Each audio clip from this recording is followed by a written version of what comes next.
तुमच्या आयुष्यात मी इथे खूप मोठा इमोशनल लॉस बघते आहे आणि खूप दुःखी असं तुमची फेज होती.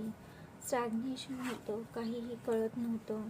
कुठे इन्व्हेस्ट करायची, काय करायचं, कुठे जायचं, कोणाला विचारायचं, कोणाला भेटायचं. तुम्ही खूपच दुःखी झालेले होता आणि परिस्थितीने पण तुम्ही गांजलेले होतात. काही ना काही तुमच्या एकामागे एक असं काही ना काही सुरूच राहिलेलं मी इथे बघते आणि खूप स्टॅग्नेशन, मेहनतीला फळ नाही, नुसतंच वेटिंगची एनर्जी होती.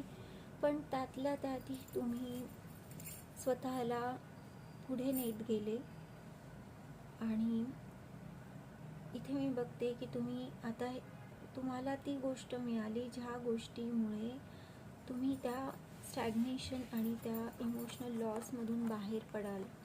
अशी एखादी गोष्ट तुम्हाला कोणी तुमच्या फ्रेंडनी किंवा बॉसनी किंवा तुमच्या एखाद्या हितचिंतकाने तुम्हाला काही ना काही सजेस्ट इथे केलेलं दिसतं आहे आणि त्या सजेशननी किंवा हे तुम्ही स्वतः शोधून काढलं असेल काही ना काही रस्ता आणि तुम्ही गिवअप नाही केलं आहे. तुम्ही गिवअप न करता तुम्ही प्रयत्नशील राहिले, त्यामुळे तुम्हाला ही चावी तुम्हाला मिळाली आहे आणि आता तुम्ही स्टेबल आहात.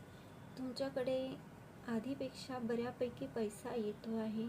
तुम्ही स्टेबिलिटीकडे जात आहात. ग्रोथ तुम्ही बघता आहात.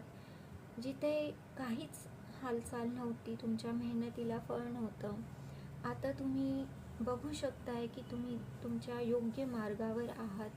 तुम्हाला नवीन असे अपॉर्च्युनिटी तुम्ही बघता आहात. लोक तुम्हाला प्रेस करता आहे, तुमची तारीफ करता आहे आणि तुम्ही पण स्वतःला खूप सुंदर तरीकेने स्वतःला सांभाळलेलं आहे, मेंटेन केलेलं आहे आणि ह्याच कारणामुळे तुम्ही एका नव्या ऊर्जेला जन्म दिला आहे स्वतःमध्ये आणि त्याच ऊर्जेमुळे आज तुम्ही इतके क्लिअर आहात, स्टेबल आहात.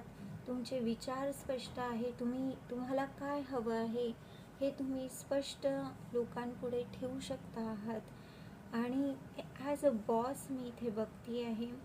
एखाद्या राजा, किंग ऑफ सोर्ड्सच्या एनर्जीमध्ये मी तुम्हाला बघते आहे. खूपच तुम्ही तो जो